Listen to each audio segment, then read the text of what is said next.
Selamat datang ke pembentangan faktor-faktor yang mempengaruhi kegiatan ekonomi di Malaysia dan kepentingan kegiatan ekonomi di Malaysia.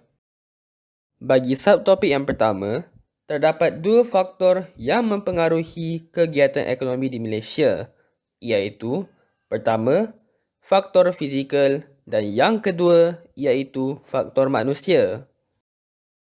Faktor fizikal ini merangkumi 5 aspek, iaitu yang pertama, bentuk muka bumi, yang kedua, tanah, yang ketiga, iklim, yang keempat, saliran dan yang kelima iaitu bahan mentah.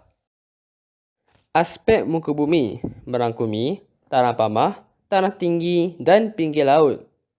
Bagi tanah pamah, ia penting untuk tujuan pertanian seperti penanaman padi dan getah, pengangkutan seperti pembinaan jalan raya dan jalan kereta api, serta perindustrian seperti untuk tujuan pembinaan kilang.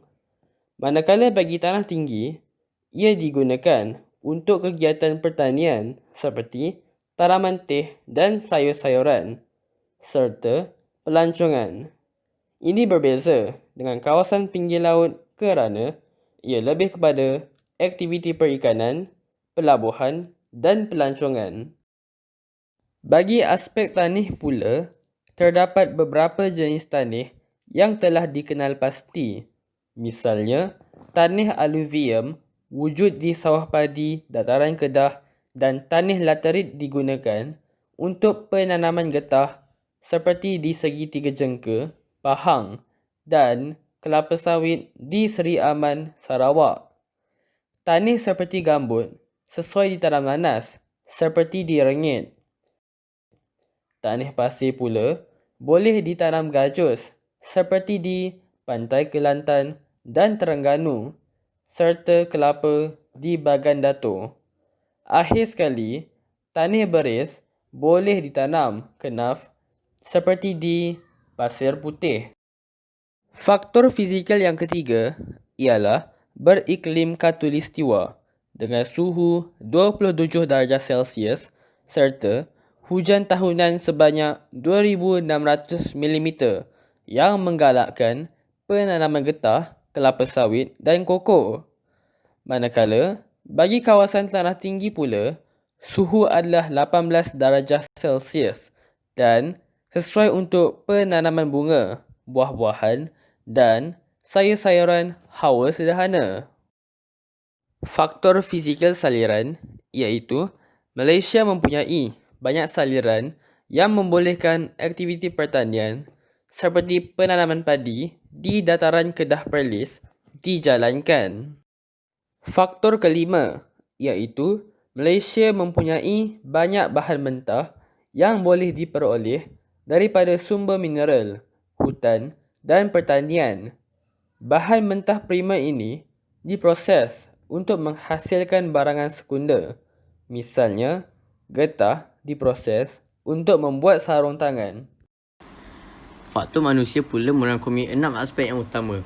Faktor manusia yang pertama ialah dasar kerajaan.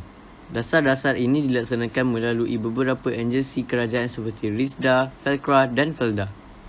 Faktor kedua iaitu teknologi melibatkan penggunaan pengetahuan yang berinovasi, peralatan dan teknik pengurusan yang cekap seperti teknologi robotik dalam industri pemasangan kereta. Faktor ketiga ialah buruh. Tenaga buruh merupakan mereka yang berumur 15 hingga 64 tahun sama ada bekerja atau menganggur. Tenaga buruh asing turut digunakan di Malaysia seperti dari negara Indonesia, Bangladesh, Filipina, Vietnam dan China. Faktor manusia yang keempat iaitu dasar kerajaan merangkumi kemudahan jaringan jalan raya dan kereta api bagi membolehkan hasil pertanian, perhutanan, perikanan dan pelombongan dihantar ke kilang untuk diproses dan dihantar ke pasaran untuk dijual.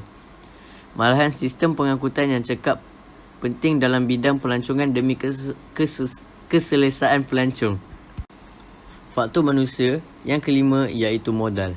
Terdapat dua jenis modal, iaitu modal domestik dan pelaburan langsung asing. Contoh modal domestik ialah MARA. manakala kemasukan pelaburan asing ke Malaysia dan melabur modal untuk membuka kilang perniagaan dan ladang merupakan modal pelaburan asing. Selain itu, faktor manusia terakhir seperti pasaran juga terbahagi kepada dua jenis. Misalnya, pasaran tempatan seperti kompleks beli belah dan pasar borong serta pasaran antarabangsa seperti Singapura, Jepun dan Amerika Syarikat. Seterusnya, subtopik yang kedua ialah kepentingan kegiatan ekonomi di Malaysia. Terdapat 7 aspek yang telah diketengahkan. Pertama, peningkatan taraf hidup merangkumi kegiatan ekonomi, penunjuk taraf hidup seperti pendapatan per kapita keluarga, perumahan yang selesa, pendidikan serta peningkatan pendapatan yang merangkumi aspek kuasa membeli taraf kesihatan dan taraf pendidikan. Aspek kedua ialah pemindahan teknologi. Misalnya, melibatkan pemindahan kemahiran, kepakaran dan teknik dari satu negara melalui latihan pekerja atau latihan sambil bekerja dan melalui proses penyelidikan dan pembangunan R&D. Kemudian, aspek ketiga, peningkatan infrastruktur. Contohnya, kemajuan ekonomi yang pesat akan menggalakkan pembangunan infrastruktur moden seperti jalan raya, lebuh raya, pengangkutan udara, pelabuhan dan jalan kereta api. Bagi aspek keempat iaitu pengurangan import pula, kerajaan telah mengambil beberapa langkah seperti mengalahkan sektor industri kecil sederhana IKS serta mengalahkan pengeluaran sektor pertanian seperti buah-buahan dan sayur-sayuran. Bagi aspek kelima ialah kemajuan ekonomi negara. Kegiatan ekonomi mampu menyumbang pada perbelanjaan mengurus dan mentadbir negara.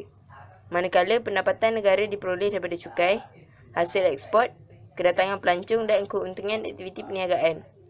Aspek keenam pula ialah mewujudkan peluang pekerjaan.